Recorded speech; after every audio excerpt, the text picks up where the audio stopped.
ದಿನ ನಿಮಗೆ ಒಂದು ಕಥೆಯನ್ನ ಹೇಳ್ತೀನಿ ನಾನು. ಅದು ಹೇಗಿತ್ತು ಕಥೆ ಅಂತೇಳಿ ಹೇಳ್ಬೇಕಾಯ್ತಾ. ಒಂದಾನೊಂದು ಕಾಲದಲ್ಲಿ ಒಂದು ಸಾಮ್ರಾಜ್ಯ ಇತ್ತು. ಆ ಸಾಮ್ರಾಜ್ಯ ತುಂಬಾ ಸುಖ ಭೋಗ ವೈಭೋಗದಿಂದ ಕೂಡಿತ್ತು. ಅಂದ್ರೆ ಸುಖ ವೈಭೋಗ ಅಂದ್ರೆ ಗೊತ್ತಾಗುತ್ತಲ್ಲ, ಶ್ರೀಮಂತಿಗೆ ಸಾಮ್ರಾಜ್ಯ ಆಗಿತ್ತು. ಆ ಸಾಮ್ರಾಜ್ಯದಲ್ಲಿ ರಾಜ ರಾಣಿ ಹಿಂಗೆ ಇಬ್ರು ಕೂಡ ಜೀವನ ಮಾಡ್ತಾ ಇದ್ರು. ಅವರು ಕೂಡ ತುಂಬಾ ಸಂತೋಷದಿಂದ ಖುಷಿ ಆನಂದದಿಂದ ಸಾಮ್ರಾಜ್ಯದಲ್ಲಿ ಜೀವನವನ್ನ ನಡೆಸ್ತಾ ಇದ್ರು. ಆ ಇಬ್ಬರಿಗೂ ಕೂಡ ಮದುವೆ ಆಗಿ ಸುಮಾರು ವರ್ಷಗಳಾದರೂ ಕೂಡ ಮಕ್ಕಳು ಆಗಿರಲಿಲ್ಲ. ಅವರಿಬ್ರು ಮಕ್ಕಳಿಗೋಸ್ಕರ ತುಂಬಾ ಪರಿತಪಿಸ್ತಾ ಇದ್ರು. ಹೇಗಾದ್ರೂ ಮಾಡಿ ಮಕ್ಕಳನ್ನ ನಾವು ಪಡಿಲೇಬೇಕು, ಇಷ್ಟೊಂದು ಸಾಮ್ರಾಜ್ಯ ಇದೆ, ಸುಖಭೋಗ ಜೀವನ ಇದೆ, ಮಕ್ಕಳು ಇಲ್ಲ ಅನ್ನೋದಕ್ಕೋರ್ಗು ಅವ್ರಿಗೆ ತುಂಬಾ ಕಾಡ್ತಾ ಇತ್ತು. ಅದಕ್ಕೆ ಅವ್ರು ಏನ್ ಮಾಡಿದ್ರು ಅಂತ ಹೇಳಿದ್ರೆ, ಮಕ್ಕಳನ್ನ ಪಡೀಲಿಕ್ಕೆ ದೇವರ ಮೊರೆ ಹೋದ್ರು. ಆ ದೇವರ ಆಶೀರ್ವಾದದಿಂದ ಅವರಿಗೆ ತುಂಬಾ ವರ್ಷಗಳ ನಂತರ ಏನಾಯ್ತಪ್ಪ ಅಂತ ಹೇಳಿದ್ರೆ ಒಂದು ಸುಂದರವಾದ ಗಂಡು ಮಗು ಹುಟ್ಟಿತು. ಆ ಗಂಡು ಮಗು ಹುಟ್ಟಿದಾಗ ರಾಜ ರಾಣಿಯ ಖುಷಿ ಆನಂದ ಏನಿದೆ ಅದಕ್ಕೆ ಮಿತಿಯೇ ಇರಲಿಲ್ಲ. ಆ ರಾಜ ರಾಣಿ ಏನ್ ಮಾಡಿದ್ರು ಅಂತ ಹೇಳಿದ್ರೆ, ಆ ಸುಂದರವಾದ ಮಗುವನ್ನ ಏನು ಹುಟ್ಟಿತ್ತು ಅದು ನೋಡ್ತಾ ತುಂಬಾ ಖುಷಿ ಪಟ್ರು, ಆನಂದ ಪಟ್ರು. ನಂತರ ಅವರ ಸಾಮ್ರಾಜ್ಯದ ಕುಲಪುರೋಹಿತರನ್ನ ಕರೆಸ್ಬಿಟ್ಟು ಆ ಮಗುವಿನ ಜಾತಕವನ್ನ ನೋಡ್ಲಿಕ್ಕೆ, ಆ ಮಗುವಿನ ಮುಂದಿನ ಭವಿಷ್ಯವನ್ನ ತಿಳಿಲಿಕ್ಕೆ ಆ ಗುರುಗಳನ್ನ ಕೇಳಿದ್ರು. ಆ ಗುರುಗಳು ಸುಂದರವಾದ ಮಗುವಿನ ಮುಖವನ್ನ ನೋಡ್ಬಿಟ್ಟು ಹೇಳಿದ್ರು, ಇವನು ಮುಂದೆ ಸನ್ಯಾಸಿ ಆಗ್ತಾನೆ ಅಂತ ಹೇಳಿದ್ರು. ತುಂಬಾ ಹೆಸರುವಾಸಿ ಆಗ್ತಾನೆ, ಹೆಸರನ್ನ ಬಳಸ್ಕೊಳ್ತಾನೆ, ಮುಂದೆ ಸನ್ಯಾಸಿ ಆಗ್ತಾನೆ ಇವನು ಅಂತ ಹೇಳಿದ್ರು. ಆ ರಾಜ ರಾಣಿಗೆ ತುಂಬಾ ಬೇಸರ ಆಗ್ಬಿಟ್ಟು, ಬಹಳ ವರ್ಷಗಳಿಂದ ನಾವು ಮಕ್ಕಳೇ ಇರಲಿಲ್ಲ, ವರ್ಷಗಳ ನಂತರದಲ್ಲಿ ನಮಗೆ ಈ ಸುಂದರವಾದ ಮಗು ಹುಟ್ಟಿದೆ, ಆದ್ರೆ ಇವನು ಮುಂದೆ ಸನ್ಯಾಸಿ ಆಗ್ತಾನೆ ಅಂತೇಳಿ ಗುರುಗಳು ಹೇಳ್ತಾ ಇದ್ದಾರಲ್ಲ ಅಂತ ಹೇಳ್ಬಿಟ್ಟು ತುಂಬಾ ಆ ರಾಜನಿಗೂ ಬೇಸರ ಆಯ್ತು, ರಾಣಿಗೂ ಕೂಡ ಬೇಸರ ಆಯ್ತು. ಅದಕ್ಕೆ ಅವ್ರು ಏನ್ ಮಾಡಿದ್ರು ಅಂತ ಹೇಳಿದ್ರೆ, ನನ್ನ ಮಗ ಒಬ್ನೇ ನನ್ಗೆ ಗಂಡು ಮಗ, ನನ್ನ ನಂತರ ಈ ಸಾಮ್ರಾಜ್ಯಕ್ಕೆ ಒಡೆಯನಾಗ್ತಕ್ಕಂಥವ್ನು, ಸಾಮ್ರಾಜ್ಯವನ್ನ ನೋಡ್ಕೊಂಡು ಹೋಗುವಂಥವ್ನು, ಹಂಗಾಗಿ ಇವನನ್ನ ನಾವು ಸನ್ಯಾಸಿ ಆಗ್ಲಿಕ್ಕೆ ಬಿಡಬಾರ್ದು ಅಂತ ಹೇಳಿ ಅವ್ರ ತಂದೆ ಏನ್ ಮಾಡಿದ್ರಪ್ಪ ಅಂತ ಹೇಳಿದ್ರೆ, ಹೊರಗಿನ ಯಾವುದೇ ಜನರ ಪರಿಚಯ ಆಗದ ಹಾಗೆ ಅವ್ರೇನ್ ಮಾಡಿದ್ರು ಅಂತ ಹೇಳಿದ್ರೆ, ಅವನನ್ನ ಇಟ್ಟು ಅರಮನೆಯಲ್ಲೇ ಸಾಕುವಂತ ಪ್ರಯತ್ನವನ್ನ ಮಾಡಿದ್ರು. ಅಂದ್ರೆ ಒಂದು ಅರಮನೆ, ನಿಮಗೆ ಸಾಮ್ರಾಜ್ಯದ ರಾಜ ಅಂತಂದ್ರೆ ಹೆಂಗಿರುತ್ತೆ ಅವ್ರ ಜೀವನ, ಅವ್ರ ಮನೆ ಅಲ್ಲ ಅಂತ ನಿಮ್ಗೆ ಗೊತ್ತಿದೆ ಅಲ್ವಾ, ಒಂದು ಕಲ್ಪನೆ ಇದೆ. ಯಾಕಂದ್ರೆ ಆ ಚಲನಚಿತ್ರಗಳಲ್ಲೂ ನೋಡಿದ್ದೀರಿ ನೀವು ಅಲ್ವಾ, ಅರಮನೆಯಿಂದ ಹೇಗಿರುತ್ತೆ, ರಾಜ ರಾಣಿಯರ ಜೀವನ ಹೆಂಗಿರ್ತದೆ ಅಂತ ಹೇಳ್ಬಿಟ್ಟಲ್ವಾ. ಹಂಗಾಗಿ ಆ ರಾಜ ರಾಣಿನೂ ಕೂಡ ಏನ್ ಮಾಡಿದ್ರು, ತಮ್ಮ ಮಗನಿಗೆ ಆ ಮನೆಯ ಒಳಗಡೆನೆ ಏನ್ ಮಾಡಿದ್ರು ಅಂತ ಹೇಳಿದ್ರೆ, ಒಂದು ರೂಮ್ ನಲ್ಲಿ ಬಿಟ್ಬಿಟ್ಟು ಅವನಿಗೆ ಎಲ್ಲಾ ರೀತಿಯ ಸುಖ ಭೋಗ ಜೀವನವನ್ನ ನಡೆಸಲಿಕ್ಕೆ ಬೇಕಾದಂತ ಸಿದ್ಧತೆಯನ್ನ ಅಲ್ಲಿ ಅವ್ರಿಗೆ ಏನ್ ಮಾಡಿದ್ರು, ವ್ಯವಸ್ಥೆಯನ್ನ ಮಾಡಿದ್ರು. ಹಿಂಗೆ ಅವನು ಏನ್ ಮಾಡ್ತಿದ್ದ, ಅದೇ ರೂಮಿನಲ್ಲಿ ಇದ್ದು ಯಾವ್ದು ಹೊರಗೆ ಹೋಗ್ತಿರ್ಲಿಲ್ಲ, ಹೊರಗಿನ ಜನರ ಸಂಪರ್ಕ ಇರಲಿಲ್ಲ. ಇಲ್ಲೂ ನೀವ್ ಹೆಂಗೆ ಎಲ್ಲ ಇಡೀ ಮನೆ ಅಂದ್ರೆ ಊರು ಎಲ್ಲ ಸುತ್ತಾಡ್ತಿರಲ್ವ, ಆ ತರ ಯಾವುದೇ ಅವನಿಗೆ ಸೌಲಭ್ಯ ಇರ್ಲಿಲ್ಲ. ಇದ್ರೂ ಕೂಡ ಅವನು ನಾವು ತಂದೆ ತಾಯಿ ಹೊರಗಡೆ ಬಿಟ್ಟಿರ್ಲಿಲ್ಲ. ಯಾಕಂದ್ರೆ ಅವ್ರ ಗುರು ಹೇಳಿದ್ರಲ್ವಾ, ನೀವು ಮುಂದೆ ಸನ್ಯಾಸಿ ಆಗ್ತಾನೆ ಅಂತ ಹೇಳ್ಬಿಟ್ಟು. ಸೊ ಆ ಭಯದಿಂದ ಅವ್ರ ತಂದೆ ತಾಯಿ ಏನ್ ಮಾಡಿದ್ರು ಅಂತ ಹೇಳಿದ್ರೆ, ಅವನಿಗೆ ಹೊರಗಿನ ಸಮಾಜದ ಪರಿಚಯವೇ ಆಗಬಾರ್ದು, ಆ ರೀತಿಯಲ್ಲಿ ಇಟ್ಬಿಟ್ಟು ಅವನನ್ನು ಏನ್ ಮಾಡ್ತಿದ್ರು, ಸಾಕ್ತಾ ಇದ್ರು. ಹಾಗಾಗಿ ಅವನಿಗೆ ಇದೇ ರೀತಿ ಜೀವನವನ್ನು ನಡೆಸ್ಕೊಂಡು ಹೋಗ್ತಾ ಇದ್ದ. ಹೀಗೆ ಅವನು ಮದುವೆ ವಯಸ್ಸಿಗೆ ಬಂದಂತಹ ಹಾವಿಗೆ ಆ ತಂದೆ ತಾಯಿ ಏನ್ ಮಾಡಿದ್ರು, ಹುಡುಗಿ ನೋಡಿದ್ರು, ಮದುವೆಯನ್ನು ಕೂಡ ಮಾಡ್ಬಿಟ್ಟು ನಂತರ ಮತ್ತು ಅದೇ ರೀತಿ ಅವನಿಗೆ ಜೀವನವನ್ನ ಕಂಟಿನ್ಯೂ ಮಾಡ್ಲಿಕ್ಕೆ ಮುಂದುವರಿಸಿದ್ರು. ನಂತರ ಅವನಿಗೂ ಮದುವೆ ಆಯ್ತೀಗ, ಮತ್ತು ಒಂದು ಮಗು ಕೂಡ ಆಯ್ತು. ಹಿಂಗೆ ಸಂಸಾರ ಅವನು ಸಾಕ್ತಾ ಇತ್ತು. ಒಂದಿನ ಏನಾಯ್ತಪ್ಪ ಅಂತ ಹೇಳಿದ್ರೆ, ಅವನಿಗೆ ಅನಿಸ್ತು, ನಾನು ಇಲ್ಲೇ 4 ಗೋಡೆಗಳ ಮಧ್ಯೆ ಇದ್ದು ಜೀವನವನ್ನ ಮಾಡ್ತಾ ಇದ್ದೀನಿ, ಈ ಹೊರಗಿನ ಪ್ರಪಂಚ ಹೇಗಿದೆ ಅನ್ನೋದು ನನಗೆ ಗೊತ್ತಿಲ್ಲ, ನಾನು ಹೊರಗಿನ ಪ್ರಪಂಚ ನೋಡ್ಬೇಕಲ್ಲ ಅಂತ ಅವನಿಗೆ ಅನಿಸ್ತು. ಅದಕ್ಕೆ ಅವನು ಏನ್ ಮಾಡ್ತಾ ಅಂತ ಹೇಳಿದ್ರೆ, ತನ್ನ ಹೆಂಡತಿಗೂ ಹೇಳಿಲ್ಲ, ತನ್ನ ತಂದೆಗೂ ಹೇಳಿಲ್ಲ, ತಾಯಿಗೂ ಹೇಳಿಲ್ಲ. ಅವನ ಸೇವೆ ಮಾಡುವುದು ಒಬ್ಬ ಸೇವಕ ಇದ್ದ, ಆ ಸೇವಕನನ್ನ ಕರೆದುಕೊಂಡು ಅವನು ಏನ್ ಮಾಡ್ದ ಅಂತ ಹೇಳಿದ್ರೆ ಒಂದಿನ ವೇಷವನ್ನ ಮರೆಸ್ಕೊಂಡು ಯಾರಿಗೂ ಹೇಳ್ದೆ ಮನೆಯಿಂದ ಹೊರಗೆ ಹೋದ. ಮನೆಯಿಂದ ಹೊರಗೆ ಹೋಗಿ ಅವನೇನು ಬೀದಿಗಳಲ್ಲಿ ಸಂಚಾರ ಮಾಡ್ತಿದ್ದಲ್ಲ, ಆ ಸಂಚಾರ ಮಾಡುವಾಗ ಅವನಿಗೆ 3 ದೃಶ್ಯಗಳು ಕಂಡು ಬಂದವು. 3 ದೃಶ್ಯಗಳನ್ನ ಅವನು ನೋಡ್ದ. ಏನು 3 ದೃಶ್ಯಗಳು ಅಂತ ಹೇಳಿದ್ರೆ, ಮೊದಲನೇ ದೃಶ್ಯ ಯಾವ್ದಪ್ಪ ಅಂತ ಹೇಳಿದ್ರೆ ಒಬ್ಬ ಮುದುಕನನ್ನು ನೋಡಿದ. ಇನ್ನೊಂದು ದೃಶ್ಯ ಯಾವುದು ಅಂತ ಹೇಳಿದ್ರೆ ರೋಗದಿಂದ ಬಳಲ್ತಾ ಇರ್ತಕ್ಕಂಥ ವ್ಯಕ್ತಿಯನ್ನ ನೋಡಿದ. 3ನೇ ದೃಶ್ಯ ಯಾವುದು ಅಂತ ಹೇಳಿದ್ರೆ ಸತ್ತ ಹೆಣವನ್ನ ನೋಡಿದ. ಈಗ ಮೊದಲನಿಗೆ ವಯಸ್ಸಾದ ಮುದುಕನನ್ನು ನೋಡ್ದ.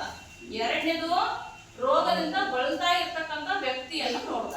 4ನೇದು 3ನೇದು ಸತ್ತ ಹೆಣ ಅಥವಾ ಶವ ಅಂತ ಕರಿತೀವಲ್ವಾ, ಇದನ್ನ ನೋಡ. ಈ 3 ದೃಶ್ಯಗಳನ್ನ ನೋಡ್ಕೊಂಡವನು ಅರಮನೆಗೆ ಬಂದಾಗ ಅವನಿಗೆ ಮನಸ್ಸಿನಲ್ಲಿ ಏನೋ ಒಂದು ರೀತಿಯ ಗೊಂದಲ, ಚಿಂತೆ, ಯೋಚನೆ ಇದು ಹುಟ್ಕೊಳ್ಳುತ್ತೆ. ಅಂದ್ರೆ ಅವನ ಅರಮನೆ ಒಳಗೆ ಇದ್ದು ಬೆಳೆದಿದ್ದ, ಹೊರಗೆ ಸಮಾಜದ ಪರಿಚಯ ಅವನಿಗೆ ಇರಲಿಲ್ಲ. ಸೊ ಈ 3 ದೃಶ್ಯಗಳನ್ನು ನೋಡಿದಾಗ ವ್ಯಕ್ತಿ ಹಾಗಾದ್ರೆ ವಯಸ್ಸಾದಂಗೆ ಮುದುಕ ಆಗ್ತಾನೆ, ಅವನಿಗೆ ಅನೇಕ ರೋಗ ರುಜಿನಗಳು ಬರ್ತವೆ, ಮತ್ತೆ ಕೊನೆಗೊಂದು ಅವನು ಸತ್ತು ಹೋಗ್ತಾನೆ ಅಲ್ವಾ, ಅವನಿಗೆ ಸಾವು ಬರುತ್ತೆ. ಈ ಮನುಷ್ಯನ ಜೀವನದಲ್ಲಿ ಇವೆಲ್ಲವೂ ಕೂಡ ಬರುವಾಗ ಅವನು ಯಾಕೆ ಆಸೆ ಪಟ್ಟು ಆ ಸುಖ ಭೋಗ ಜೀವನಕ್ಕೆ ಇಷ್ಟಪಡ್ತಾನೆ? ಎಲ್ಲವೂ ನನಗೆ ಬೇಕು, ನಾನು ಸುಖವಾಗಿರ್ಬೇಕು, ಎಲ್ಲದೂ ನನ್ನ ಕೂಡ ಪಡ್ಕೊಂಡು ನಾನು ಜೀವನವನ್ನ ಮಾಡ್ಬೇಕು ಅಂತ ಯಾಕೆ ಬಯಸ್ತಾನ ಅವನು? ಅದು ಈ ತರ ಎಲ್ಲ ಅವನಿಗೆ ಸಾವು ಬರುತ್ತೆ, ವಯಸ್ಸಾಗುತ್ತೆ ಅಲ್ವಾ, ರೋಗ ರುಜಿನಗಳು ಬರ್ತವೆ, ಇಷ್ಟೆಲ್ಲ ಕಷ್ಟಗಳು ಜೀವನದಲ್ಲಿ ಇದ್ದಾಗ ಅವನಿಗೆ ಇವೆಲ್ಲ ಇದಕ್ಕೂ ಅವನು ಯಾಕೆ ಇಷ್ಟೊಂದು ಇಷ್ಟಪಡ್ತಾನೆ, ಸುಖದ ಜೀವನವನ್ನು ಮಾಡ್ಲಿಕ್ಕೆ ಈ ತರ ಎಲ್ಲ ಆಸೆ ಪಡ್ತಾನೆ ಅಂತ ಹೇಳಿ ಅವನಿಗೆ ಏನಾಯ್ತಪ್ಪ ಅಂತ ಹೇಳಿದ್ರೆ ಒಂದು ರೀತಿ ತಲೆಯಲ್ಲಿ ಅದೇ ಯೋಚನೆ ತುಂಬಿಕೊಂಡು ರಾತ್ರಿ ಎಲ್ಲ ನಿದ್ದೆ ಇಲ್ಲ, ಆ ಕಡೆ ಈ ಕಡೆ ಓಡಾಡ್ತಿದ್ದ. ಆ ಪ್ರಶ್ನೆಗಳಿಗೆ ಅವನು ಉತ್ತರವನ್ನ ಕಂಡುಕೊಳ್ಳಿಕ್ಕೆ ಪ್ರಯತ್ನವನ್ನ ಪಟ್ಟ. ಆದ್ರೆ ಅವನಿಗೆ ಆ ಪ್ರಶ್ನೆಗಳಿಗೆ ಯಾವುದೇ ಉತ್ತರ ಸಿಗಲಿಲ್ಲ. ಎಷ್ಟೇ ಯೋಚನೆ ಮಾಡಿದ್ರು ಆ ಪ್ರಶ್ನೆಗಳಿಗೆ ಉತ್ತರ ಅವನಿಗೆ ಸಿಗ್ಲಿಲ್ಲ. ಕೊನೆಗೆ ಅವನು ಏನ್ ಮಾಡ್ದ ಅಂತ ಹೇಳಿದ್ರೆ ಯಾರಿಗೂ ಕೂಡ ಹೇಳದೆ ತನ್ನ ತಂದೆ, ತಾಯಿ, ಹೆಂಡತಿ, ಮಗು ಎಲ್ಲವನ್ನೂ ಬಿಟ್ಟು ಇಡೀ ಸುಖಭೋಗ ಜೀವನ, ಒಂದು ಸಾಮ್ರಾಜ್ಯದ ರಾಜಕುಮಾರ ಅವನು ಅಲ್ವಾ, ಹೆಂಗೆ ಜೀವನ ಮಾಡ್ಬೋದು, ಹೆಂಗೆ ಸುಖವಾಗಿ ಬದುಕಬಹುದಿತ್ತಲ್ವ ಅವನು. ಆದ್ರೆ ಇವೆಲ್ಲವನ್ನೂ ಕೂಡ ಅವನು ತ್ಯಾಗ ಮಾಡೋದಂದ್ರೆ ಬಿಟ್ಟು ಬಿಡೋದು ಅಂತ. ಆ ಬಿಟ್ಟು ಅವನು ಏನ್ ಮಾಡಿದ ಅಂತ ಹೇಳಿದ್ರೆ ಒಂದು ಸರಳ ಉಡುಗೆ ತೊಡುಗೆಯನ್ನು ಕೊಟ್ಟು ಅರಮನೆಯನ್ನು ತ್ಯಜಿಸಿ ಹೊರಟು ಹೋಗಿ ಅನೇಕ ವರ್ಷಗಳ ಕಾಲ ತಪಸ್ಸನ್ನ ಮಾಡಿದ. ಆ ತಪಸ್ಸು ಮಾಡಿದಾಗ ಅವನಿಗೆ ಆ ಜ್ಞಾನೋದಯದ ತಪಸ್ಸಿನ ಅವಧಿಯಲ್ಲಿ ಏನೆಲ್ಲ ಅವನಿಗೆ ಆ ಪ್ರಶ್ನೆಗಳಿಗೆ ಉತ್ತರವನ್ನ ಕಂಡುಕೊಳ್ಳುವಂತ ಯೋಚನೆಯಲ್ಲಿ ತೊಡ್ಕೊಂಡು ಅವನು ತಪಸ್ಸನ್ನು ಮಾಡಿದ್ನೋ, ಧ್ಯಾನ ಮಾಡಿದ್ನೋ, ಆ ಅವಧಿಯಲ್ಲಿ ಅವನಿಗೆ ತಿಳಿದಂತಹ ಸತ್ಯ, ಆ ಪ್ರಶ್ನೆಗಳಿಗೆ ಉತ್ತರ ಏನು ಅನ್ನುವಂಥದ್ದನ್ನು ಏನು ಅವನು ತಪಸ್ಸಿನ ಮೂಲಕ ಕಂಡುಕೊಂಡೋ ಅದೆಲ್ಲವನ್ನು ಕೂಡ ಅವನು ಜಗತ್ತಿಗೆ ಸಾರುವಂತಹ ಕೆಲಸವನ್ನ ಮಾಡಿದ, ತಿಳಿಸ್ತಕ್ಕಂಥ ಕೆಲಸವನ್ನ ಮಾಡಿದ. ಮಕ್ಕಳೇ, ಹಾಗಾದ್ರೆ ಕತೆ ಚೆನ್ನಾಗಿತ್ತಲ್ವಾ? ಹಾಗಾದ್ರೆ ತಿಪ್ಪೇಶ, ಈ ಕತೆ ಯಾರಿಗೆ ಸಂಬಂಧಪಟ್ಟಿದ್ದು ಪೂಜೆ? ಗೌತಮ ಬುದ್ಧರಿಗೆ ಸಂಬಂಧಪಟ್ಟಿರುವಂತದ್ದು, ಹೌದಲ್ಲ? ಕೂತ್ಕೊಳ್ತೀವಿ. ಹಾಗಾದ್ರೆ ನೀವು ಕೂಡ ಗೌತಮ ಬುದ್ಧರ ಬಗ್ಗೆ ಹೀಗೆ ಸಾಕಷ್ಟು ಕಥೆಗಳನ್ನು ಕೇಳಿದಿರಲ್ವಾ? ಕಿಸಾ ಗೌತಮಿ ಅನ್ನುವಂತ ಒಂದು ಕಥೆ ಕೂಡ ಇದೆ. ಇದನ್ನು ನಾವು ನಾಟಕವಾಗಿ ಕೂಡ ಮಾಡಿ ತೋರಿಸ್ತೀವಲ್ವಾ? ತುಂಬಾ ಚೆನ್ನಾಗಿದೆ ಅಲ್ವಾ? ಕಿಸಾ ಗೌತಮಿ ಅಂದ್ರೆ ತನ್ನ ಮಗು ಸತ್ತಿರುವಂತದನ್ನ ಬದುಕಿಸಿ ಕೊಡು ಅಂತೇಳಿ ಆ ಕಿಸಾ ಗೌತಮಿ ಹೇಗೆ ಮನೆಯಿಂದ ಅವಳ ಮಗುವನ್ನ ಎತ್ಕೊಂಡು ಬದುಕಿಸ್ಲಿಕ್ಕೆ ಪ್ರಯತ್ನ ಪಡ್ತಾಳೆ, ಕೊನೆಗೆ ಗೌತಮ ಬುದ್ಧರ ಹತ್ರ ತರ್ತಾಳೆ. ಅವ್ರಿಗೆ ಹೇಗೆ ಸಾವು ಒಂದು ಸರಿ ಮನುಷ್ಯನಿಗೆ ಬಂದ ಮೇಲೆ ಮತ್ತೆ ನಾವು ಜನ್ಮವನ್ನು ಪಡೀಲಿಕ್ಕೆ ಸಾಧ್ಯ ಇಲ್ಲ, ಬದುಕಿಸ್ಲಿಕ್ಕೆ ಸಾಧ್ಯ ಇಲ್ಲ ಅನ್ನುವಂಥದ್ದನ್ನು ಅವಳಿಗೆ ಯಾವ ರೀತಿ ಅವರು ತಿಳಿಸ್ಕೊಡ್ತಾರೆ ಅನ್ನುವಂಥದ್ದು ನಾವು ಈ ಕಿಸಾ ಗೌತಮಿ ನಾಟಕದಲ್ಲಿ ನೋಡ್ತೀವಲ್ವಾ? ಹೀಗೆ ಭಗವಾನ್ ಮಹಾಬುದ್ಧರು ಸಾಕಷ್ಟು ಏನ್ ಮಾಡಿದ್ದಾರೆ, ಈ ಜನರಿಗೆ ಸತ್ಯವನ್ನ ತಿಳಿಸ್ತಕ್ಕಂಥ, ಅವರನ್ನ ಕುರುಡ ಆಚರಣೆಗಳಿಂದ ಹೊರತರ್ತಕ್ಕಂಥ ಕೆಲಸವನ್ನ, ಸಮಾಜದಲ್ಲಿ ಜನರನ್ನ ಜ್ಞಾನದ ಮಾರ್ಗದಲ್ಲಿ ನಡೆಸ್ತಕ್ಕಂಥ ಕೆಲಸವನ್ನ ಮಾಡಿದ್ದಾರೆ. ಹಾಗಾದ್ರೆ ಮಕ್ಕಳೇ, ಈಗ ನಾವು ಈ ದಿನದ ತರಗತಿಯಲ್ಲಿ ಜೈನ ಮತ್ತು ಬೌದ್ಧ ಧರ್ಮಗಳ ಉದಯ ಈ ಪಾಠದ ಬಗ್ಗೆ ತಿಳ್ಕೊಳ್ಳೋಣ, ಆಯ್ತಾ? ಜೈನ ಮತ್ತು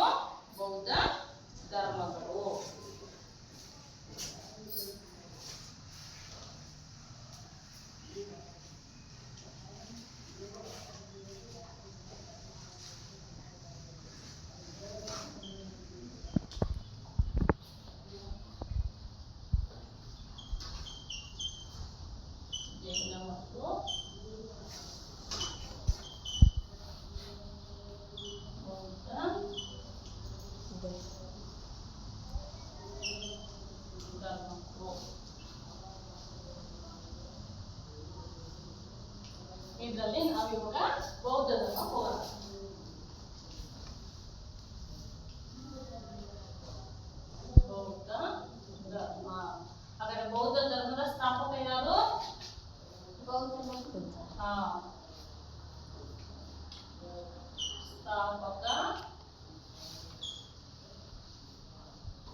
ಗೌತಮ ಬುದ್ಧ ಇವರ ಜೀವನ ಚರಿತ್ರೆ ಅಲ್ವಾ. ಇವರ ಜೀವನ ಚರಿತ್ರೆಯ ಬಗ್ಗೆ ನಾವು ಇವಾಗ ತಿಳ್ಕೊಳ್ಳೋಣ. ಈ ಬೌದ್ಧ ಧರ್ಮವನ್ನ ಸ್ಥಾಪನೆ ಮಾಡಿದಂತಹ ಗೌತಮ ಬುದ್ಧ ಅಲ್ವಾ. ಇವ್ರು ಎಲ್ಲಿ ಹುಟ್ಟಿದ್ರು, ಇವ್ರ ತಂದೆ ತಾಯಿ ಯಾರು ಅಂತೇಳಿ ನಾಯಿನ ಅವ್ರ ಬಗ್ಗೆ ಒಂದು ಶಾರ್ಟ್ ಆಗಿರ್ತಕ್ಕಂಥ ಕಥೆಯನ್ನು ಹೇಳಿದ್ನಲ್ವಾ. ಹಾಗಾದ್ರೆ ಅವ್ರ ತಂದೆ ತಾಯಿ ಯಾರು, ಸೊ ಅವರು ಎಲ್ಲಿ ಹುಟ್ಟಿದ್ರು ಅಂತೇಳಿ ಈಗ ನಾವು ಅವ್ರ ಬಗ್ಗೆ ಸಂಕ್ಷಿಪ್ತವಾಗಿ ಸ್ವಲ್ಪ ಮಾಹಿತಿಯನ್ನ ತಿಳ್ಕೊಳ್ಳೋಣ ಆಯ್ತಾ. ನೋಡಿ, ಗೌತಮ ಬುದ್ಧರ ಮೊದಲ ಹೆಸರು ಏನು ಅಂದ್ರೆ, ಇವರ ತಂದೆ ತಾಯಿ ಇಟ್ಟಂತ ಮೊದಲನೇ ಹೆಸರು ಯಾವ್ದಪ್ಪ ಅಂತ ಹೇಳಿದ್ರೆ ಸಿದ್ಧಾರ್ಥ. ಮೂಲ ಹೆಸರು ಬರ್ಕೊಳ್ಳಿ. ಮೂಲ ಹೆಸರು ಸಿದ್ಧಾರ್ಥ. ಅವರ ತಂದೆ ತಾಯಿ ಹುಟ್ಟಿದಾಗ ಅವರಿಗೆ ಇಟ್ಟಂತಹ ಹೆಸರು ಯಾವ್ದಪ್ಪ ಅಂತ ಹೇಳಿದ್ರೆ ಸಿದ್ಧಾರ್ಥ ಎನ್ನುವಂತಹ ಹೆಸರನ್ನ ಕೊಟ್ಟಿದ್ರು. ಹಾಗಾದ್ರೆ ಇವರು ಎಷ್ಟನೇ ಶತಮಾನದಲ್ಲಿ ಹುಟ್ಟಿದ್ದಾರೆ ಅಂತ ಹೇಳಿದ್ರೆ 6ನೇ ಶತಮಾನದಲ್ಲಿ. 6ನೇ ಶತಮಾನದಲ್ಲಿ ಜನನ ಅಥವಾ ಜನಿಸಿದರು. ಎಷ್ಟನೇ ಶತಮಾನದಲ್ಲಿ ಜನಿಸಿದರು ಗೌತಮ ಬುದ್ಧರು? 6ನೇ ಶತಮಾನದಲ್ಲಿ. 6ನೇ ಶತಮಾನದಲ್ಲಿ. 6ನೇ ಶತಮಾನದಲ್ಲಿ ಸಿದ್ಧಾರ್ಥ ಅಥವಾ ಗೌತಮ ಬುದ್ಧರು ಜನಿಸಿದರೆ ಅನ್ನುವಂಥದ್ದು.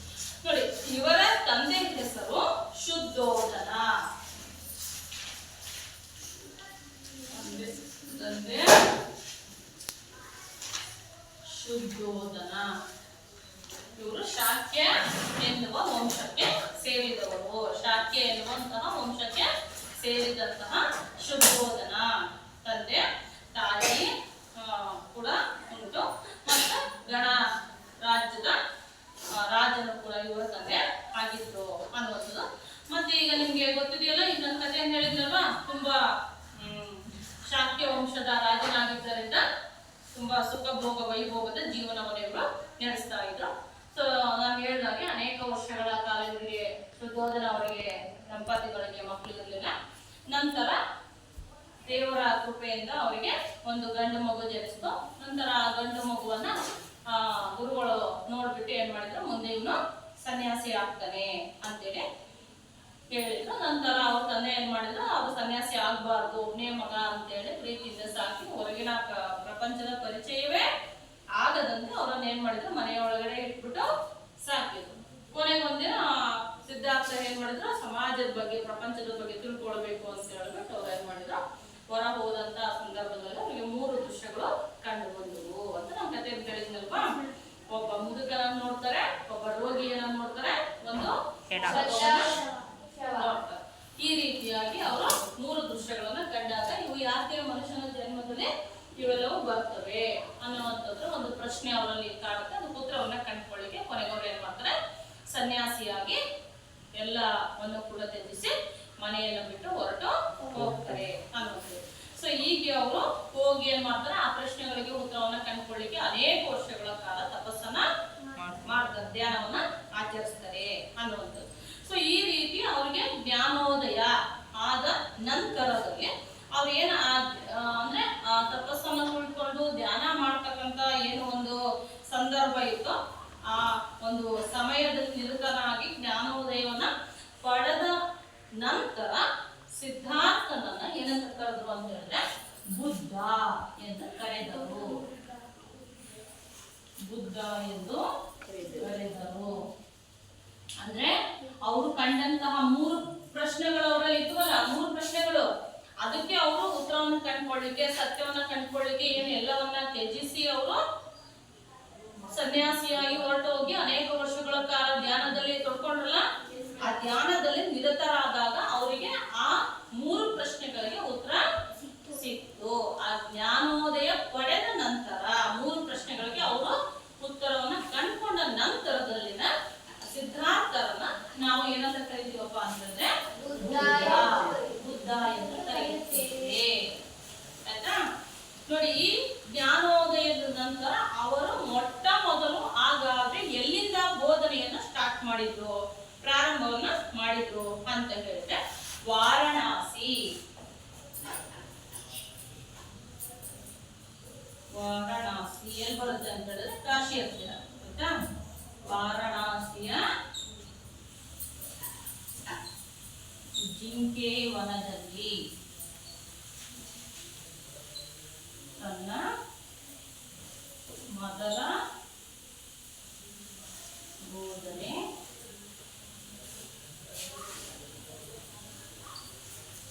ಪ್ರಾರಂಭಿಸಿದರು ಆಯ್ತಾ.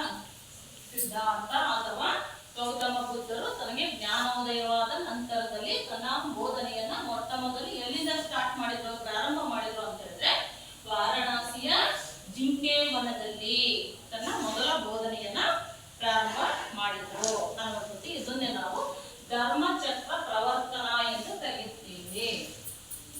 ಇದನ್ನು ಧರ್ಮ ಚಕ್ರ ಪ್ರವರ್ತನ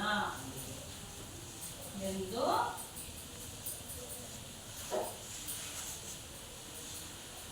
ಕರೆಯುವರು. ಧರ್ಮಚಕ್ರ ಪ್ರವರ್ತನ ಎಂದು ಕರೆಯುವರು ಆಯ್ತಾ. ಗೌತಮ ಬುದ್ಧರು ಜ್ಞಾನೋದಯದ ನಂತರ ಏನೋ ಅವರು ಸತ್ಯವನ್ನ ಕಂಡುಕೊಂಡ್ರ ಅದನ್ನ ಅವರು ಮೊದಲು ಎಲ್ಲಿಂದ ಜನರಿಗೆ ಬೋಧನೆಯನ್ನ ಮಾಡಲಿಕ್ಕೆ ಸ್ಟಾರ್ಟ್ ಮಾಡಿದ್ರಪ್ಪ ಅಂತ ಹೇಳಿದ್ರೆ ವಾರಣಾಸಿಯ ಜಿಂಕೆ ವನದಲ್ಲಿ ತನ್ನ ಮೊದಲ ಬೋಧನೆಯನ್ನ ಸತ್ಯವನ್ನ ಜನರಿಗೆ ತಿಳಿಸುವಂತ ಕೆಲಸವನ್ನ ಮಾಡಿದ್ರು. ಇದನ್ನೇ ನಾವೇನಂತ ಕರಿತೀವಿ, ಧರ್ಮ ಚಕ್ರ ಪ್ರವರ್ತನ, ಧರ್ಮಚಕ್ರ ಪ್ರವರ್ತನ ಎಂದು ಕರೆಯುತ್ತೇವೆ. ಹಾಗಾದ್ರೆ ಸಿದ್ಧಾರ್ಥರು ಮೊದಲು ತನ್ನ ಬೋಧನೆಯನ್ನು ಎಲ್ಲಿ ಮಾಡಿದರು? ವಾರಣಾಸಿ ಜಿಂಕೆ ವನದಲ್ಲಿ ತನ್ನ ಸಿದ್ಧಾರ್ಥರು ತನ್ನ ಮೊದಲ ಬೋಧನೆಯನ್ನು ಎಲ್ಲಿ ಮಾಡಿದ್ರು ಅಂತ ಹೇಳಿದ್ರೆ ವಾರಣಾಸಿ ಜಿಂಕೆ ವನದಲ್ಲಿ. ಇದನ್ನ ನಾವು ಏನಂತ ಕರಿತೀವಿ?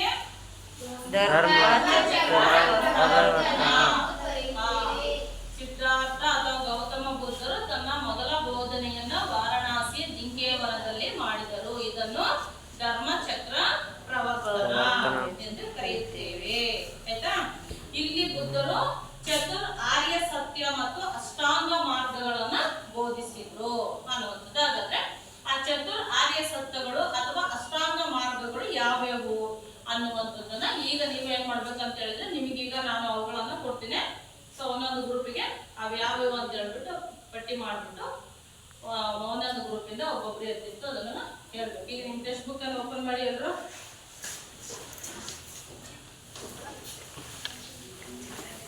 ಆಕಾಶ ನಿನ್ನ ಆ ಕಡೆ ಹೋಗು.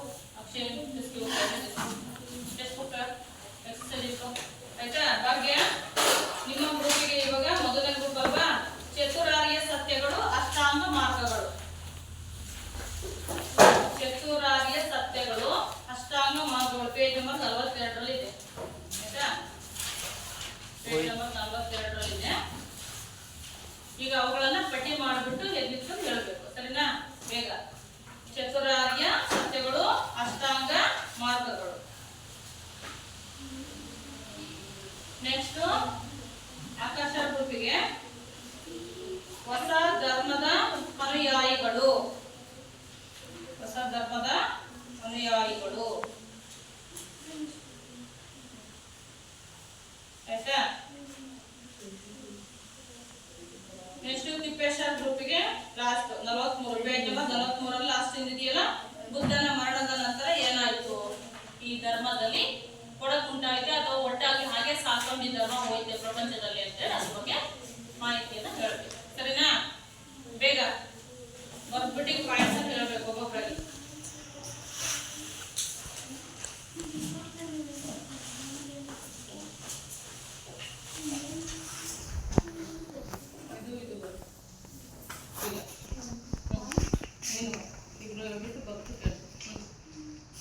ಪಾಯಿಂಟ್ಸ್ ಮಾಡ್ಬೇಕು.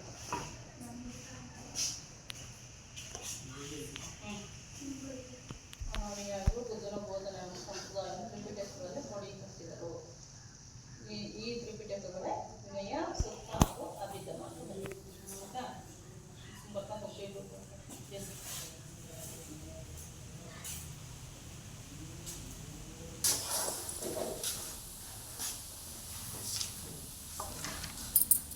ಪೂರ್ತಿ ಕವರ್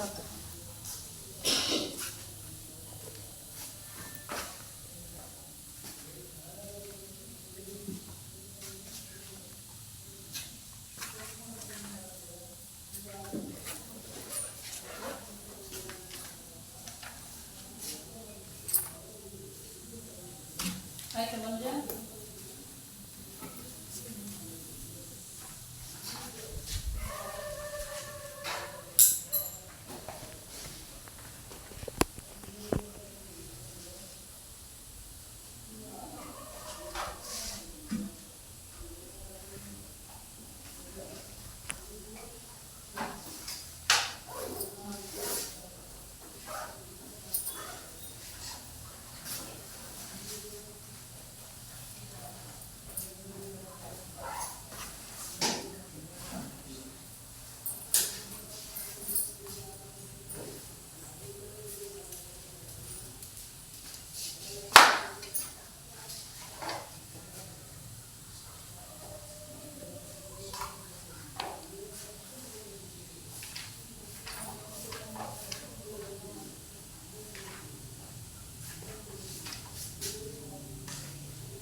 ಭಿನ್ನಾಭಿಪ್ರಾಯದಿಂದಾಗಿ ಒಳಸಂಗಡಗಳು ಹುಟ್ಟಿಕೊಂಡವು.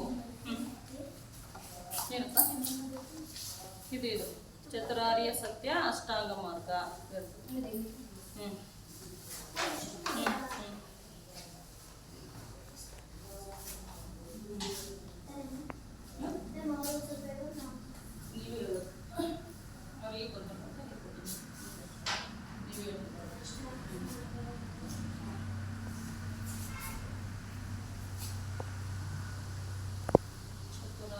ಅಯ್ಯೋ 4 ನಿಮಿಷದ ಮೇಲೆ ಇರಬೇಕು.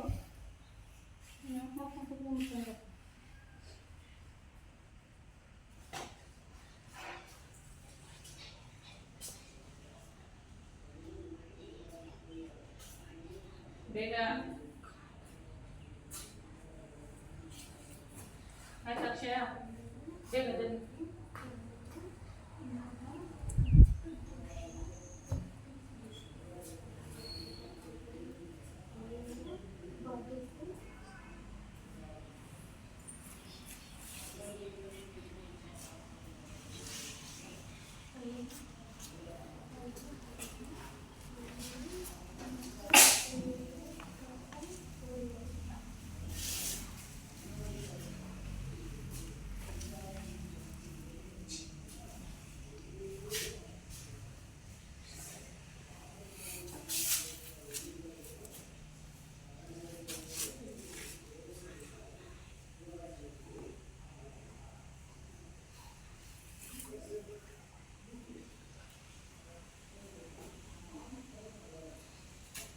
ಆಯ್ತಾ ನಿಂದು ಅಕ್ಷಯ?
ನಿಮ್ದು ಅಕ್ಷಯ ಬೇಗ ಟೈಮ್ ಇದೆ.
ಹಾಗೆ ಅತಿಯಾದ ಆಸೆಯಿಂದ ಬಿಡುಗಡೆ ಪಡೆದಾಗಲೇ ನೆಮ್ಮದಿಯ ಬದುಕು ಸಾಧ್ಯ. ಅಷ್ಟಾಂಗ ಮಾರ್ಗದ ಅನುಸರಣೆಯಿಂದ ಆಸೆಯಿಂದ ವಿಮುಕ್ತಿ ಸಾಧ್ಯ. ಹಾಗೆ ಅಷ್ಟಾಂಗ ಮಾರ್ಗವನ್ನು ಮಧ್ಯಮ ಪಥವೆಂದು ಕರೆಯುವರು. ಅಷ್ಟಾಂಗ ಮಾರ್ಗಗಳು ಒಳ್ಳೆಯ ನಡತೆ,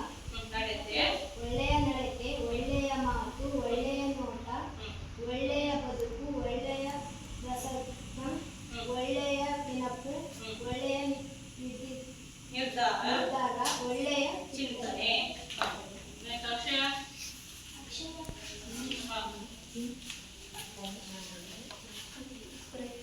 ಹೊಸ ಧರ್ಮದ ಅನುಯಾಯಿಗಳು. ಹೊಸ ಧರ್ಮದ ಅನುಯಾಯಿಗಳು.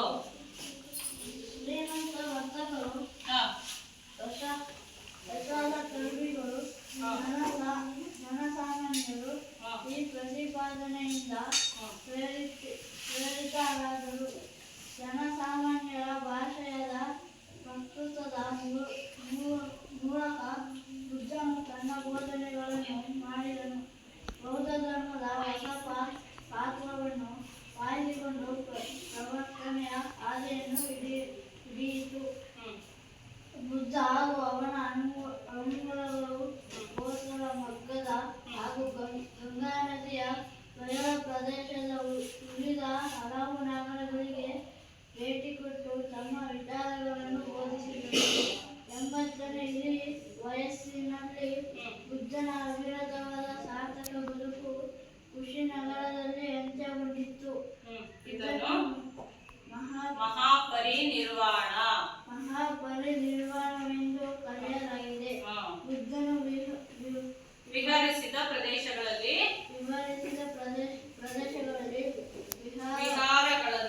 ವಿಹಾರಗಳನ್ನು ಕಾಲಾಂತರದಲ್ಲಿ ನಿರ್ಮಿಸಿದರು.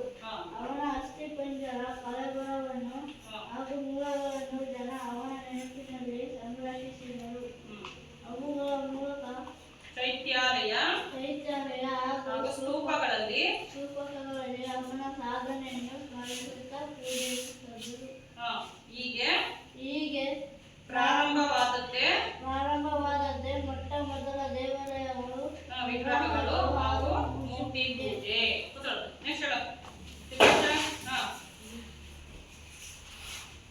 ಬುದ್ಧನ ಮರಣದ ನಂತರ ಅವನ ಅನುಯಾಯಿಗಳು ಬುದ್ಧನ ಬೋಧನೆ ಹಾಗೂ ಸಂಪ್ರದಾಯವನ್ನು ತ್ರಿಪಿಟಕಗಳಲ್ಲಿ ಕ್ರೋಢೀಕರಿಸಿದರು. ಇವೆ ವಿನಯ ಸುತ್ತ ಹಾಗೂ ಅಭಿಧಮ್ಮ ಪೀಠಿಕೆ ವೇದ ಕರೆಯಲ್ಪಟ್ಟಿವೆ. ಕಾಲಕ್ರಮೇಣ ಬೋಧನೆಗಳಲ್ಲಿ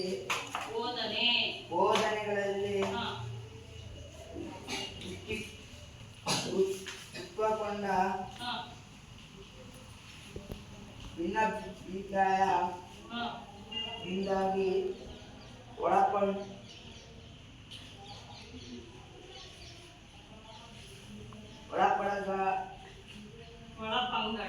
ಒಳಪಂಗಡ ಹುಟ್ಟಿಕೊಂಡವು.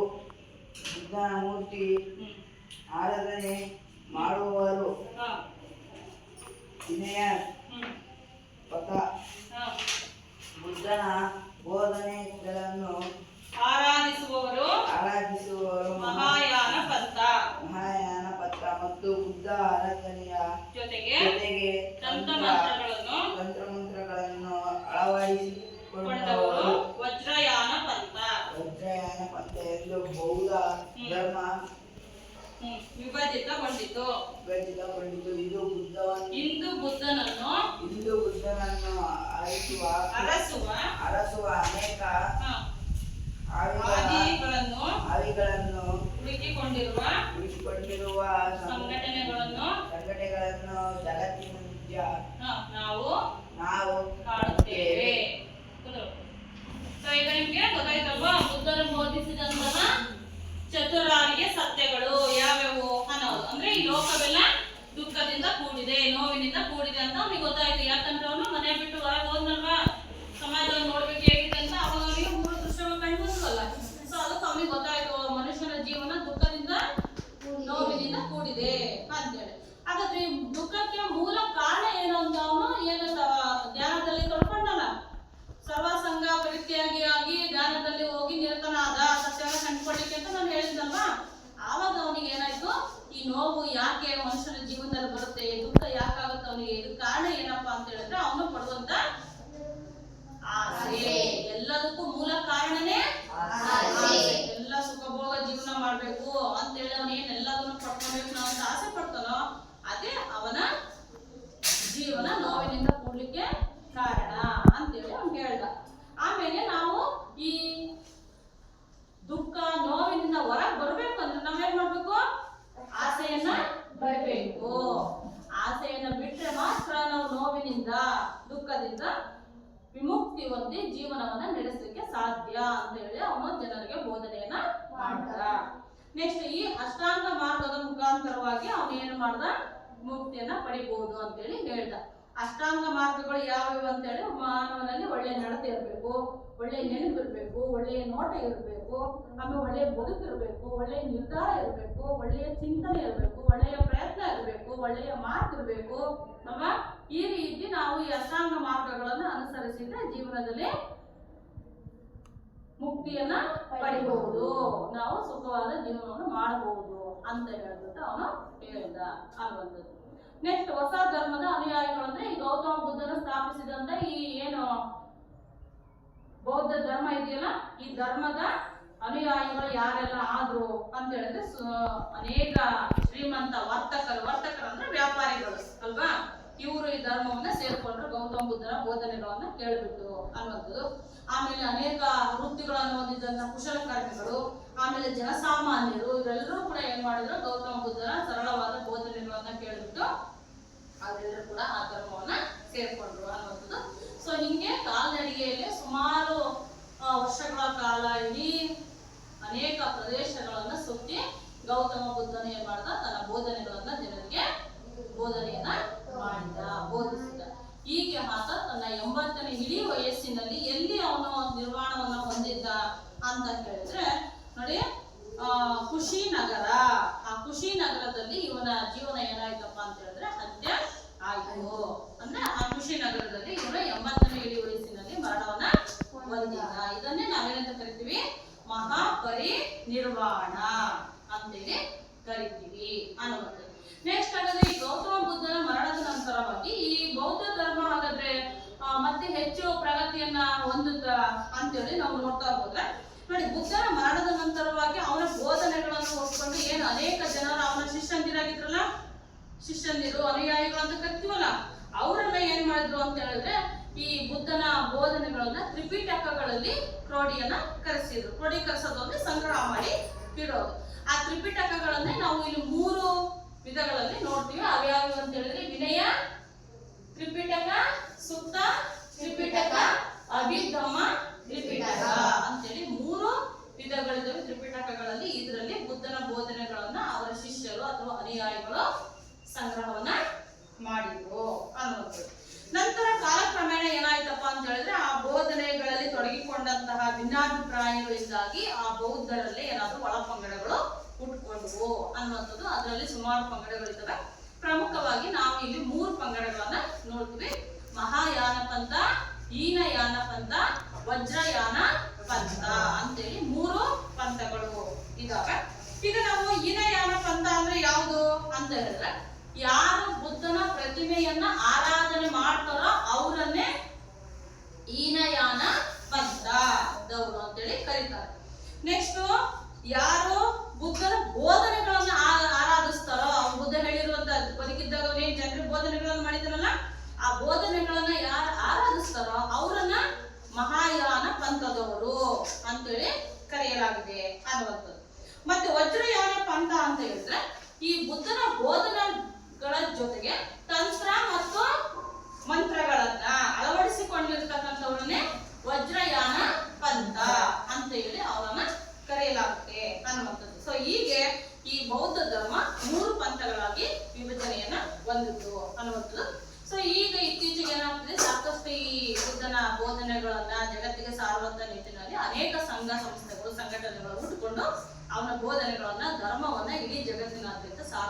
ಕೆಲಸವನ್ನ ಮಾಡ್ತಾ ಇದ್ದಾರೆ. ಹಾಗಾಗಿ ಬೌದ್ಧ ಧರ್ಮವು ಕೂಡ ಜಗತ್ತಿನ ಧರ್ಮಗಳಲ್ಲಿ ಒಂದು ಪ್ರಮುಖ ಧರ್ಮವಾಗಿ ಬೆಳವಣಿಗೆಯನ್ನ ಹೊಂದಿದೆ ಅನ್ನೋದು. ಸೊ ಹಾಗಾದ್ರೆ ಮಕ್ಕಳೇ, ಈ ಬೌದ್ಧ ಧರ್ಮ ಹೇಗೆ ಹುಟ್ಕೊಳ್ತು? ಬೌದ್ಧ ಧರ್ಮನ ಸ್ಥಾಪನೆ ಮಾಡಿದವರು ಯಾರು?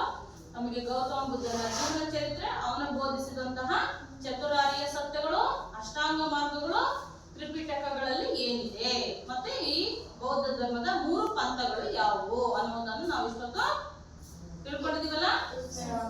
ಹಾಗಾದ್ರೆ ಈ ಪಾಠಕ್ಕೆ ಸಂಬಂಧಪಟ್ಟಂತೆ ನಾವು ಏನು ಚಟುವಟಿಕೆಯನ್ನ ಕೊಡ್ತೀವಿ ಅಂತ ಹೇಳಿದ್ರೆ, ನೀವೇನ್ ಚಟುವಟಿಕೆಯನ್ನ ಮಾಡ್ಕೊಂಡ್ ಬರ್ಬೇಕಪ್ಪ ಅಂತ ಹೇಳಿದ್ರೆ, ಇದಕ್ಕೆ ಸಂಬಂಧಪಟ್ಟಂತೆ ಗೌತಮ ಬುದ್ಧನ ಜೀವನಕ್ಕೆ ಸಂಬಂಧಿಸಿದಂತಹ ಚಿತ್ರಗಳನ್ನ ಸಂಗ್ರಹ ಮಾಡ್ಕೊಂಡು ಬರ್ಬೇಕು. ಇದು ನಿಮಗೆ ಚಟುವಟಿಕೆ, ನಾಳೆ ಕ್ಲಾಸಲ್ಲಿ ರೆಡಿ ಇರಬೇಕು, ಸರಿನಾ?